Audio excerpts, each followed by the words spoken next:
Hello दोस्तों, स्वागत है आपका हमारे इस यूट्यूब चैनल पर। तो दोस्तों, जिस तरह से मैंने सुबह में आपको एक वीडियो दी थी लुसेंट का 1000 क्वेश्चन का, तो उसी प्रकार से अब मैं क्या कर रहा हूँ कि साइंस का भी एक वीडियो बनाऊँगा जिसमें फिजिक्स के 25 क्वेश्चन 20 क्वेश्चन रहेंगे।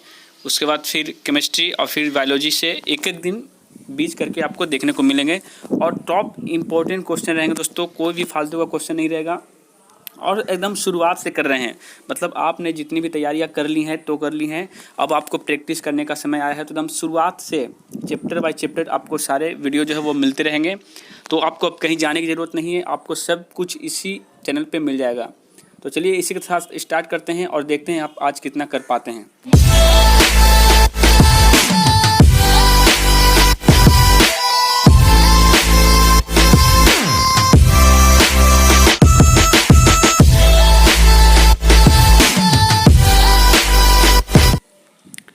तो पहला प्रश्न है दोस्तों कि मात्रक के कितने प्रकार होते हैं। एकदम बेसिक से हाई लेवल पे जाना है हमें, ठीक है। तो मात्रक के कितने प्रकार होते हैं दोस्तों, तो इसका सही आंसर हो जाएगा ऑप्शन नंबर बी, मात्रक के 2 प्रकार होते हैं, ठीक है। चलिए अगले प्रश्न की तरफ बढ़ते हैं। प्रश्न है ज्योति तीव्रता की इकाई क्या है। बताइएगा दोस्तों, बहुत ही अच्छे क्वेश्चन है और ये एग्जाम में देखने को मिलते हैं। तो इसका सही आंसर हो जाएगा ऑप्शन नंबर सी, कैंडेला जो है वो ज्योति तीव्रता की इकाई है, ठीक है। चलिए अगले प्रश्न की तरफ बढ़ते हैं। प्रश्न है 1 न्यूटन में कितना डाइन होता है। यहाँ डाइन लिखा गया दोस्तों, तो यहाँ पे डाइन कर लीजिएगा, कितना डाइन होता है। तो इसका सही आंसर क्या होगा, देखिए ऑप्शन में दिया है 10 का पावर 5, 10 का पावर 7, 10 का पावर 3, 10 का पावर 8। तो इसका सही आंसर हो दोस्तों option number A, 10 to the power 5 जो डाइन होता है, ठीक है। अगला प्रश्न है कि दूरी मापने की सबसे बड़ी इकाई क्या है। तो बताइएगा इसका सही आंसर।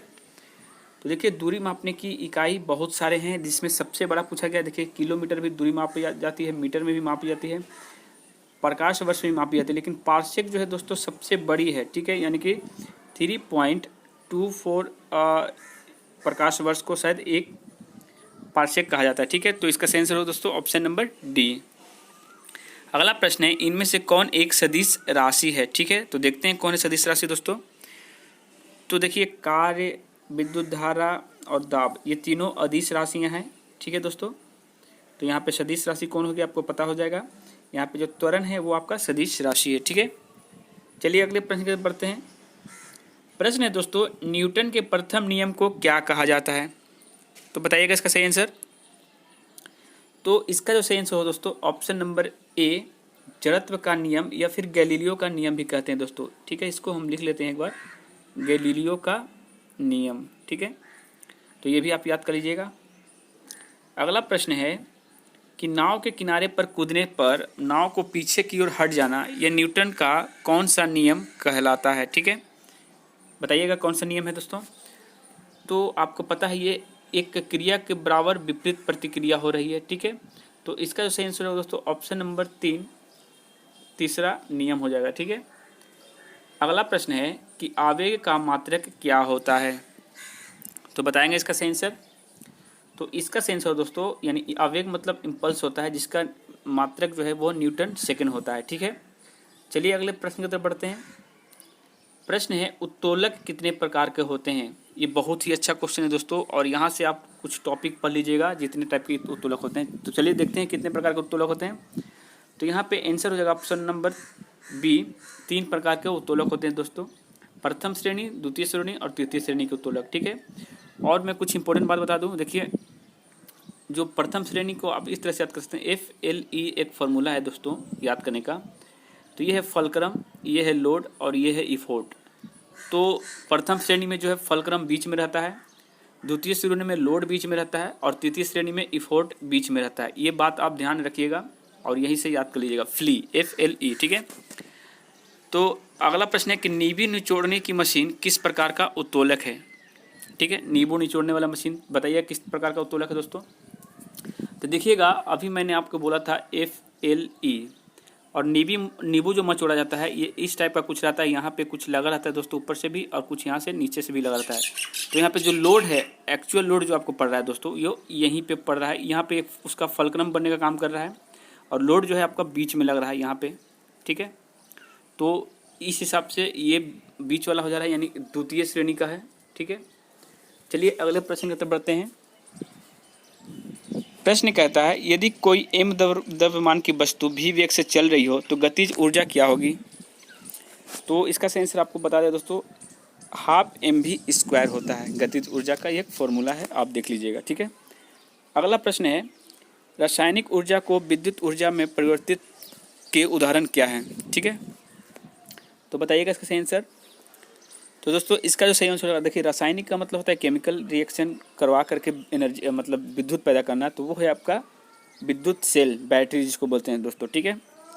अगला प्रश्न क्या है कि विद्युत ऊर्जा को ध्वनि ऊर्जा में परिवर्तित का उदाहरण कौन होगा। तो बताइएगा इसका सही आंसर। देखिए सोलर सेल तो नहीं होगा, माइक्रोफोन भी नहीं होगा, लाउड स्पीकर होगा दोस्तों। लाउड स्पीकर देखिए जब तक आप करंट नहीं दीजिएगा आपका लाउड स्पीकर जो है वो बजेगा नहीं, ठीक है। तो इसका सही आंसर सी हो जाएगा। अगला प्रश्न है कि गुरुत्वाकर्षण का नियम किसने प्रतिपादित किया था। तो गुरुत्वाकर्षण का मतलब आपको पता है, इसका एक तरीका भी है, gravitational law of Newton's law of gravitation, ठीक है। तो न्यूटन्स लॉ ऑफ ग्रेविटेशन का मतलब ही हो गया यहाँ पे ऑप्शन नंबर डी चला जाएगा दोस्तों, ठीक है। तो अगले प्रश्न की तरफ बढ़ते हैं कि पृथ्वी के ऊपर या नीचे जाने पर जी का मान क्या होता है। बताइएगा इसका सही आंसर। ऑप्शन है बढ़ता है, घटता है, फिर बढ़ता है, जीरो हो जाता है या फिर घटता है।